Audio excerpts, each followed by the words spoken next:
Innalillahi wa inna ilaihi raji'un. Teman-teman, kabar duka disampaikan langsung dari Robito Alawiyah, DPC Kota Tangerang Selatan.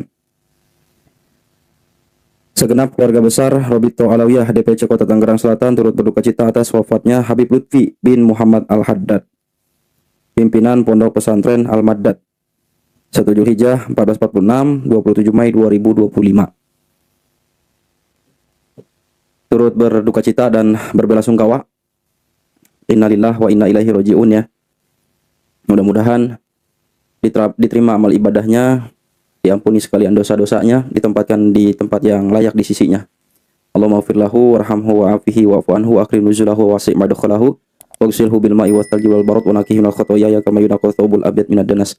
Allahumma abdalhu daron khairan min darih wa zawjatan khairan min zawjatih wa ahlan khairan min ahli. Allahumma ja'al kubrahu rawdatan min riyadil jinan wa la taj'al kubrahu khufratan min khuffarin niran. Ya, walaupun kita tahu bahwa di polemik nasab ini secara resmi ya Habib-Habib ini masih belum mengakui ya bahwa mereka bukanlah zuriat Rasulullah. Tapi dalam perspektif ukhuwah Islamiyah, ukhuwah Basyariyah, ya tetap kita harus menjunjung tinggi yang namanya saling menghargai, saling menghormati, saling mencintai ya. Tapi teman-teman, mungkin teman-teman ingat ya di awal-awal polemik nasab, dulu Kiai Imad pernah nyampein bahwa ada seorang Habib juga yang meninggal, dan itu pakar DNA ya, pakar nasabnya, pakar nasab dari Robito Alawiyah yang pernah melontarkan statement, pokoknya biar bagaimanapun kita harus pertahankan nasab kita. Nah, setelah itu kemudian meninggal dunia.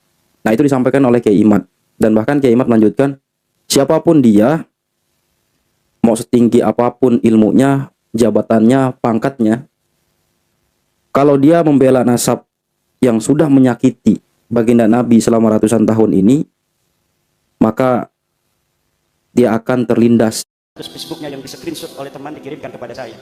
Orangnya sekarang baru meninggal sebulan yang lalu. Dia ahli nasab daripada Robito Alawiyah. Dia mengatakan, bagaimanapun caranya kita akan lawan dan pertahankan nasab kita. Setelah nulis begitu, dia mati cegahnya.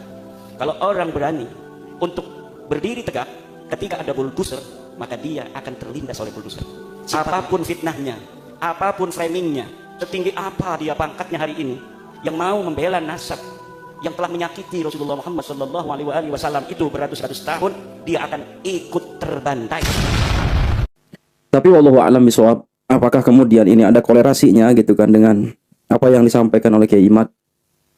Dan tentu ini juga pernah ya kan, kemudian ada Kiai Pribumi ya, yang beliau itu adalah muhibbin ya, pun sama, bahkan jelas di atas panggung dia melarang untuk berbicara soal polemik nasab yang terjadi. Qadarullah biidznillah, kemudian meninggal dunia, wafat di tempat. Dan secara pribadi gue yang mungkin bukan siapa-siapa ya, gue cuman orang biasa, orang awam yang peduli aja gitu dengan kondisi yang terjadi. Tentunya di dalam apa namanya keagamaan ya di Indonesia ini, dan dalam perspektif sempitnya ya NU gitu, ke NU-an itu seperti apa, fenomena-fenomena yang terjadi. Dari dulu gue nggak pernah mau terlibat ya, nggak pernah mau apa namanya ya bahasanya ikut-ikutan yang konten terkait isu Wahabi segala macam. Gue rasa udah banyak sekali itu kan ustadz-ustadz yang lebih punya kompetensi. Karena bagi gue juga dalam perspektif lain, kadangkala Wahabi juga ada benernya. Nah, protektif terhadap hal-hal yang berbau bid'ah dan sifatnya khurafat. Dan ternyata betul saja ketika polemik nasab itu terjadi, kita orang-orang NU yang akar rumput gitu ya, itu dibandingkan orang-orang yang kita jas Wahabi, mereka itu satu langkah lebih maju ketimbang kita. Dan pada akhirnya kita temukan lah, mungkin tadi selama ini ada keraguan ya kan, soal amaliyah NU apakah seperti itu yang banyak dipertontonkan oleh kaum Mbak Lawi itu, ternyata benar saja itu adalah ajaran yang sama sekali tidak pernah dicontohkan oleh kiai-kiai kita gitu. kembali ke pokok ya miris gitu loh sama kiai-kiai bahkan sekelas UAS, Buya Yahya, Ustadz Adi Hidayat. Jadi ya inilah bentuk fitnah akhir zaman.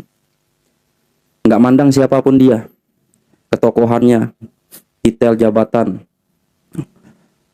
Cuman orang-orang yang mungkin berhati, atau paling nggak minimal kalau gue berangkat dari ya pengamatan ya, pengamatan di media sosial, dan gue mau cari tahu gitu. Dulu juga gue muhibbin, tapi gue mau cari tahu. Gue beraniin diri buat nonton ceramah dari Kiai Imad. Lama juga itu 1 tahun. Gue baru bersuara itu di tahun kedua. Ya paling nggak, walaupun nggak ada pengaruhnya, gue pakai ilmunya burung pipit lah ketika Nabi Ibrahim dibakar itu. Ya jadi masalah bagi gue. Yang penting gue punya kontribusi gitu. Buat nasib bangsa gue, buat nasib agama, buat nasib NU ke depan, dan hal-hal yang berkaitan. Ya mungkin ini teman-teman kabar yang gue bisa kasih hari ini. Ada Habib dari Tangerang, Habib Lutfi, yang meninggal dunia, wallahu alam. Nggak tahu sebab apa sakit atau apa, kita nggak tahu. Yang jelas tetap kita doakan yang terbaik. Tentang korelasinya dengan polemik nasab ini, wallahu alam juga ya. Silakan ambil kesimpulan pribadi masing-masing saja. Gue nggak mau spekulasi, takut salah. Tetap kita doakan yang ditinggalkan benar-benar dapat kesabaran, dan kita doakan juga saudara-saudara kita Habib Alawi yang lain untuk segera bertobat dari pengakuannya sebagai zuriat Rasulullah SAW. Terus kalau ulama Nusantara jaga persatuan, NKRI harga mati.